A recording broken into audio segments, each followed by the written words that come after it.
नमस्कार दोस्तों।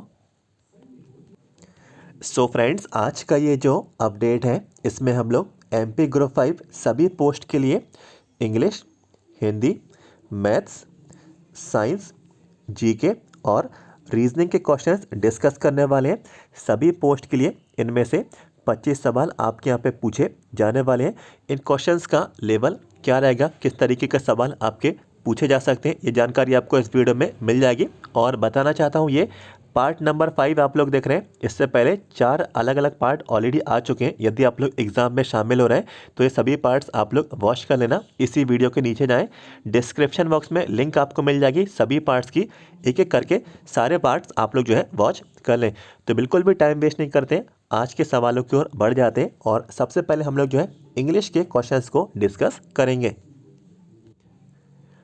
तो दोस्तों, हमारा पहला जो सवाल है आप लोगों से इंग्लिश में यहाँ पे पूछा जा रहा है, choose the appropriate preposition. Preposition आपको फिल करना है और सेंटेंस आपको दे दिया गया। कौन कौन से प्रपोजिशंस होते हैं? इन होता है, फॉर होता है, एट होता है, फॉर होता है, इन होता है, अप टू होता है, ऑफ होता है, एट होता है। तो यहाँ पे देखिए 2 फिलअप्स आपको दिए गए, सेंटेंस आपको यहाँ पे दे दिया गया है। सेंटेंस में आपको पूरा रीड करके बता देता हूँ। लिखा है, we waited dash the station dash 15 मिनट। तो उसको हिंदी में अनुवाद करते हैं। लिखा हुआ है, वी वेटेड, हम इंतज़ार कर रहे थे, द स्टेशन, स्टेशन पर, डैश 15 मिनट्स, 15 मिनट से। तो जब कभी भी दोस्तों देखिए जगह की बात होती है तो जो प्रपोजिशन जो इस्तेमाल होता है वो होता है एट। ठीक है, तो आप लोग देख लीजिए कौन से ऑप्शन में एट आ रहा है। क्या इसमें आ रहा है? देखिए इसमें इन आ रहा है, इसमें देखिए इसमें भी इन आ रहा है, और इसमें भी देखिए पहले नंबर पे ऑफ यहाँ पे आ रहा है। लेकिन सेकंड जो आपका जो ऑप्शन है इसमें देखिए एट यहाँ पे इस्तेमाल हो रहा है, तो हम लोग उसको यहाँ पे एट यहाँ पे फिल कर देते हैं। We waited at the station. और जब हमें मालूम चल गया कि पहला जो प्रपोजिशन है वो एट है, तो सेकंड वाला भी देखिए फॉर, हम लोग इसको यहाँ पे फिल कर देंगे। कोई भी इसमें दिमाग लगाने की ज़रूरत नहीं है। जब कभी भी टाइम की बात कही जाती है तो फॉर हम लोग यहाँ पे इस्तेमाल करते हैं। तो पूरा सेंटेंस यहाँ पे देखिए हम लोग इसको रीड करेंगे, we waited at the station for 15 minutes. Means हम इंतज़ार कर रहे थे स्टेशन पर 15 मिनट से। तो ऑप्शन नंबर जो 2 है इसका सही विकल्प है, एट और फॉर इसका यहाँ पे आंसर रहेगा। कुछ और सवाल ले लेते हैं। इसके बाद दोस्तों अगला सवाल है, इसमें आपको आर्टिकल फिल करना है। तो देखिए आर्टिकल्स कौन कौन से होते हैं मैंने आपको बताया था। ए आर्टिकल होता है, एन आर्टिकल होता है और द आर्टिकल होता है। तो ये 3 आर्टिकल्स होते हैं। और ए जो आर्टिकल इस्तेमाल होता है ये कॉन्सोनेंट्स के साथ इस्तेमाल होता है, और एन जो आर्टिकल है ये जो है वॉवेल्स के साथ आपका इस्तेमाल होता है। मीन्स वॉवेल्स जो वर्ड रहते हैं ए, ई, आई, ओ, यू, तो इनके साथ जो है एन आर्टिकल इस्तेमाल होता है। और जो द जो यहाँ पे देखिए जो आर्टिकल इस्तेमाल होता है ये पर्टिकुलर चीज़ के लिए ये इस्तेमाल होता है। मीन्स यदि जो है किसी की उपाधि है या फिर कोई भी नाम है, कोई भी प्लेस है, तो ये पर्टिकुलर चीज़ों के लिए ये जो है द आर्टिकल इस्तेमाल होता है। तो अब हम लोग जो है सेंटेंस पढ़ेंगे। लिखा हुआ है, doctor Amit Mitra dash secretary general of FICCI will address dash foreign delegates. तो दोस्तों यहाँ पे देखिए कोई डॉक्टर मित्रा है जो कि क्या है,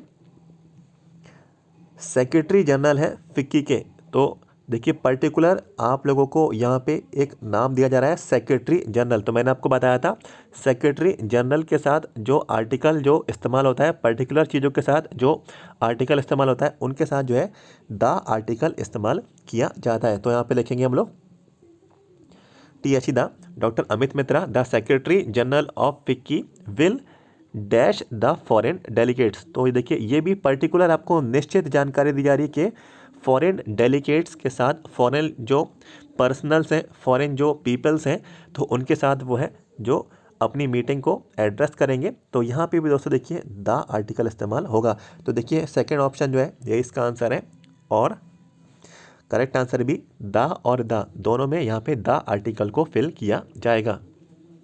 तो आर्टिकल्स के क्वेश्चन जो है मैंने आपको यहाँ पे सॉल्व करवाए। इससे पहले वाले पार्ट्स में भी आर्टिकल के काफ़ी क्वेश्चन हम लोग यहाँ पे डिस्कस कर चुके हैं। कुछ और सवाल ले लेते हैं।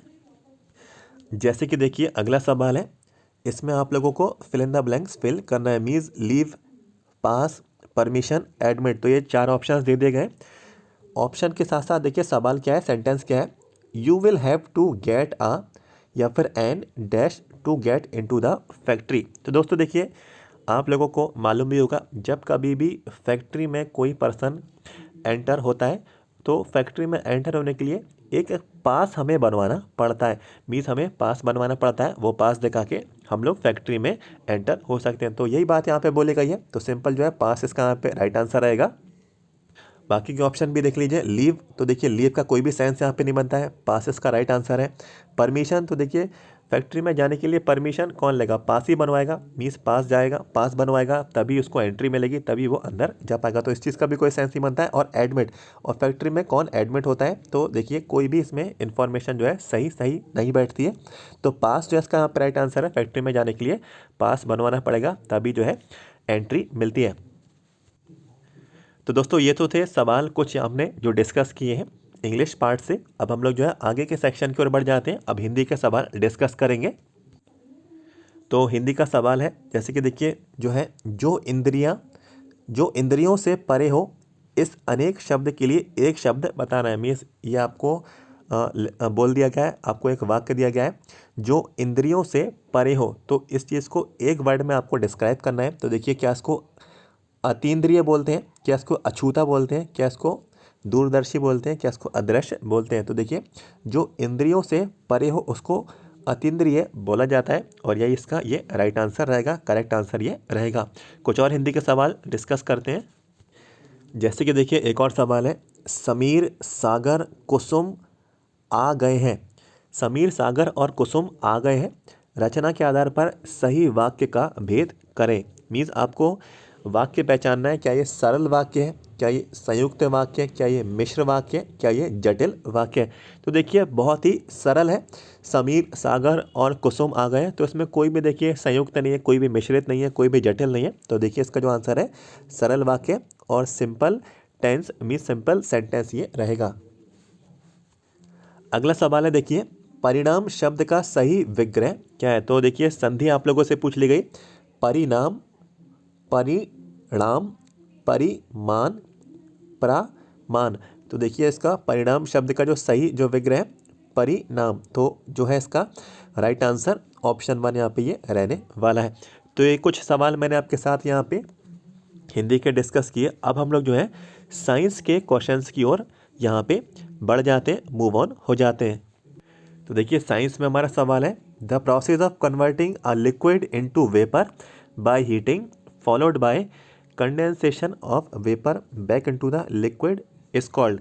हिंदी में आपको आप रीड करके बताता हूँ, तापन द्वारा द्रव को उसके वाष्प में परिवर्तन करने की प्रक्रिया, जिसके बाद वाष्प का फिर से द्रव में संघनन होना कहलाता है। तो ये जो प्रोसेस कहलाती है इसको देखिए डिस्टिलेशन बोलते हैं। तो ये एक ऐसी प्रोसेस है जो कि देखिए लिक्विड को जो है कन्वर्ट कर देती है वेपर्स में, मीन्स भाप में, और ये प्रोसेस जो है हीटिंग द्वारा की जाती है, और फिर इसी प्रोसेस को जो है वेपर्स को जो है दोबारा से लिक्विड में कन्वर्ट कर देते हैं। तो इस प्रोसेस को डिस्टिलेशन कहते हैं, और यही आप लोगों से सवाल पूछा गया था। आगे के सवाल की ओर बढ़ते हैं। इसके बाद देखिए अगला सवाल है, the musical instrument that produce music through vibrating air columns are called. तो आप लोगों से देखिए म्यूजिकल इंस्ट्रूमेंट के बारे में पूछा रहा, वह वाद्य यंत्र जो वायु स्तंभों में कंपन के माध्यम से संगीत उत्पन्न करता है। तो दोस्तों उसको देखिए विंड इंस्ट्रूमेंट कहते हैं, और यही इसका राइट आंसर ये रहेगा। तो दोस्तों ये कुछ सवाल मैंने आपके साथ साइंस के डिस्कस किए। अब हम लोग जो है जीके के सवालों की ओर बढ़ जाते हैं। तो यहाँ पे देखिए जीके का सवाल है, किस देश ने 2016 में चितवन हाथी महोत्सव का आयोजन किया था। तो इसका आंसर जो है नेपाल है। एक और सवाल है देखिए जीके का, WAN जो है इस्तेमाल होता है कंप्यूटर की टेक्नोलॉजी में, तो WAN शब्द का मतलब क्या है। तो WAN को क्या कहते हैं, वाइड एरिया नेटवर्क। इसके बाद देखिए सवाल है, वैश्विक प्रतिस्पर्धता सूचकांक ग्लोबल कॉम्पिटिटिवनेस इंडेक्स GCI 2016-17 में भारत की क्या रैंक थी। तो 39 रैंक थी। तो ये देखिए जो पेपर्स हैं ये 2016-17 में ये आयोजित एग्ज़ाम कराए गए थे, तो उस समय की ये करंट अफेयर्स थी। तो जो भी इंडेक्सेस हैं 2022 के 2021 के वो आप लोग जो है रीड कर लें और उन्हीं में से ही जो है सवाल आपके पूछे जा सकते हैं। तो दोस्तों इंग्लिश, हिंदी और साइंस और जीके के सवाल हमने डिस्कस कर लिए। अब हम लोग करेंगे रीजनिंग के क्वेश्चंस जो आप लोगों के पूछे जा सकते हैं। तो पहला जो सवाल है देखिए कोडिंग डिकोडिंग से संबंधित है। इस कोड को इस तरीके से लिखा गया है। इसको मैं थोड़ा जूम कर देता हूँ।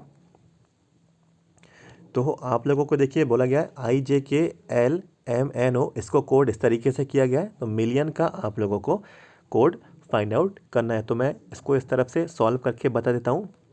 IJKLMNO। इसके बाद देखिए क्या लिखा जा रहा है, आई को ए लिखा गया है और इसके बाद जे को सी लिखा गया है। इसके बाद यहाँ पे टी लिखा गया है।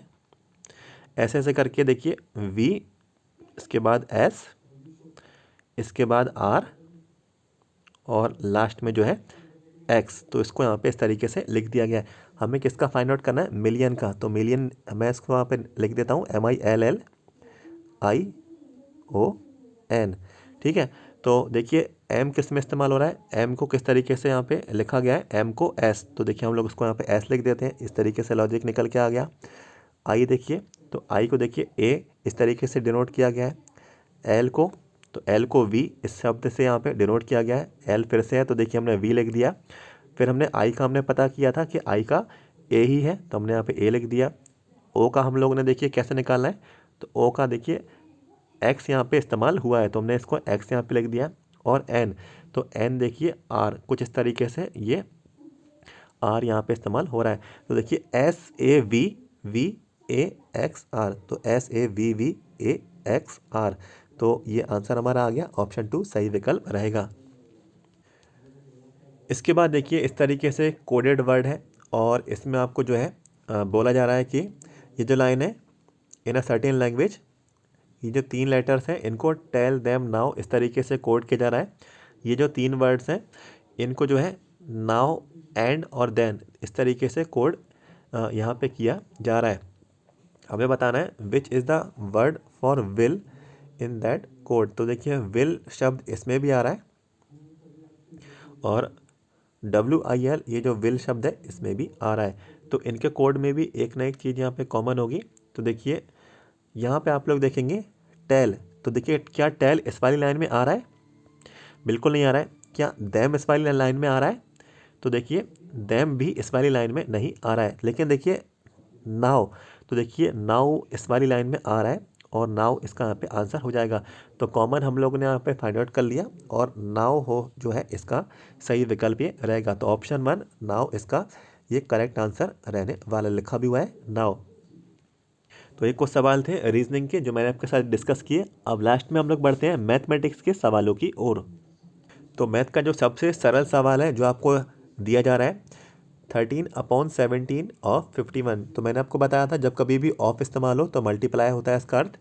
तो कैसे हम लोग उसको सॉल्व करेंगे, 13/17 ऑफ की जगह मल्टीप्लाई और फिर 51 मल्टीप्लाई करेंगे।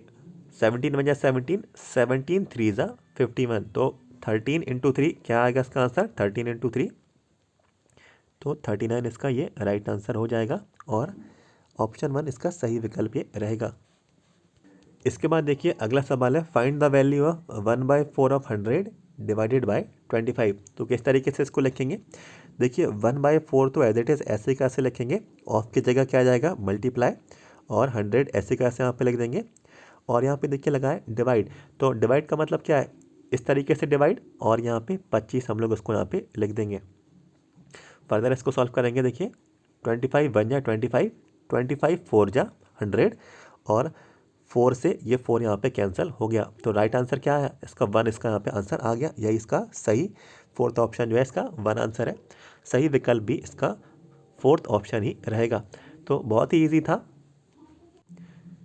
तो यहाँ पे देखिए मैथमेटिक्स का एक और सवाल है। आप लोगों को एक ग्राफ इस तरीके से दिया जा रहा है। तो इस तरीके से पूरा ग्राफ है, आप लोग देख सकते हैं।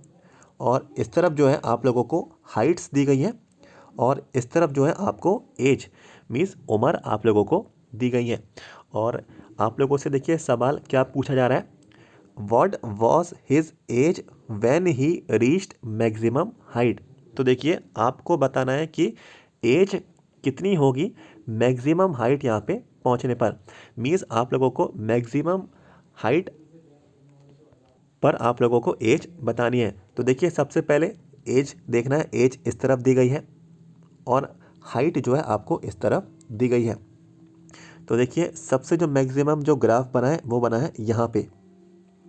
तो यहाँ पे देखिए जो हमें एज फाइंड आउट करनी है, व्हाट वाज हिज एज, तो हमें इसी जगह पे देखना है। तो देखिए ये क्या शो कर रहा है, ये एज शो कर रहा है। तो देखिए 24 इसका यहाँ पे राइट आंसर हो जाएगा। 24 पे ये मैक्सिमम हाइट यहाँ पे रहेगी। तो बिल्कुल आप लोग समझ चुके होंगे, मैक्सिमम यहीं पे आपको शो कर रहा है ये ग्राफ और एज वाली लाइन इस तरफ है। तो सबसे आखिर का देखिए ये 24 वाला पॉइंट है, यही इसकी एज होगी। यदि दोस्तों आप लोगों से पूछते एज की जगह मैक्सिमम हाइट, तो आपका जो आंसर है वो होता 6, क्योंकि देखिए यहाँ पे जो इसकी जो एज है ये मैक्सिमम है और यहाँ पे इसकी जो हाइट है 6, तो इसका 6 आंसर होता है जब आपसे हाइट पूछी जाती। लेकिन मैक्सिमम पे आपसे एज पूछी गई तो एज में आपको 24 इसका ये राइट आंसर रहेगा। तो देखिए ऑप्शन में भी करेक्ट आंसर 24 ये रहने वाला है। और दोस्तों देखिए आपको बताना चाहता हूँ एक बेसिक लॉजिक रहता है ग्राफ वाले सवालों का। ये होती है हमारी एक्स एक्सिस, ये होती है हमारी वाई एक्सिस। तो जब कभी भी हम लोग आंसर निकालते हैं तो जो इसका जो लिखने का जो सही तरीका है क्या होता है, एक्स कॉमा वाई। हमें देखिए इस तरफ एक्स एक्सिस पे क्या दी गई थी, एज, तो हमने यहाँ पे एज इस तरफ से लिख दी। और वाई एक्सिस पे क्या दिया गया था हमें यहाँ पे, हाइट, तो हमने हाइट इस तरफ से यहाँ पे लिख दी।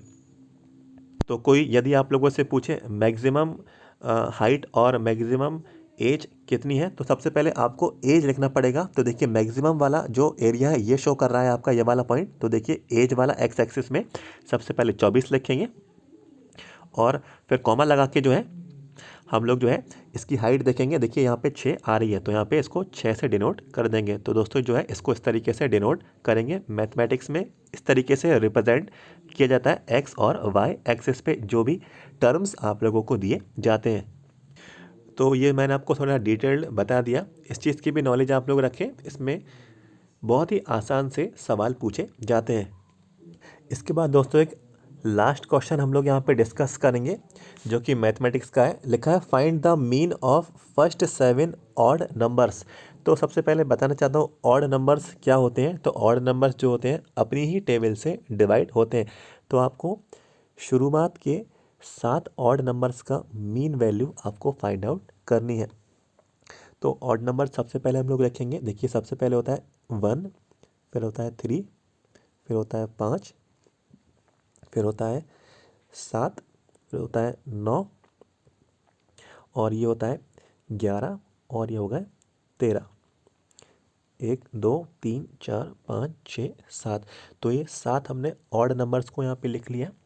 हमें निकालना है इसका मीन वैल्यू। तो मीन वैल्यू कैसे निकालते हैं, means sum of numbers, means sum means जितने भी ये नंबर्स आपको दिए हैं आपको इनको प्लस करना है और टोटल टोटल कितने हैं तो वो आपको इससे डिवाइड करना है। तो यदि आप लोग देखिए इनको सबको प्लस करेंगे 1 3 प्लस 5 प्लस 7, तो मैं इस तरीके से लिख देता हूँ 1 3 plus 5 plus 7 plus 9 plus 11 plus 13। तो सबको अगर आप लोग प्लस करेंगे तो ये 14 आएंगे, सॉरी 49 आएंगे।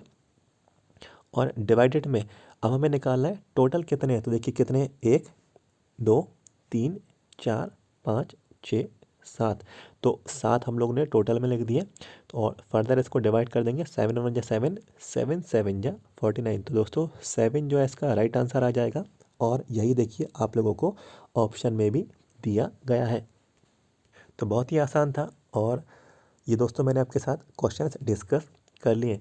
और दोस्तों आपको बताना चाहता हूँ ये पार्ट नंबर 5 था। इससे पहले 4 अलग अलग पार्ट ऑलरेडी आ चुके हैं। वीडियो के नीचे ज़रूर जाना, डिस्क्रिप्शन बॉक्स में लिंक मैंने आपको सभी पार्ट्स की प्रोवाइड करा दी। यदि आप लोग एग्ज़ाम देने जा रहे हैं तो ये पार्ट्स आप लोग ज़रूर देख लेना।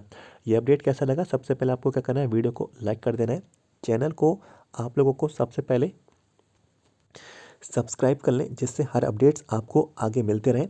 और ये अपडेट आपको पसंद आया या फिर नहीं आया, ये जानकारी आप लोग कमेंट करके वीडियो के कमेंट बॉक्स में ज़रूर बताना। चाहे तो आप लोग शेयर भी कर दें इस वीडियो को, अपने सभी फ्रेंड्स को बता दें। इस तरीके के सवाल जो है आपके कॉमन रहेंगे सभी पोस्ट के लिए। और चैनल को सब्सक्राइब जरूर करना, आगे और भी इन्फॉर्मेशन मिलती रहेगी। तो वीडियो के नीचे जाएं, सब्सक्राइब के रेड बटन को क्लिक करें, हर अपडेट्स आगे भी पाते रहें। मिलते हैं आपसे अगली वीडियो में। Thank you so much.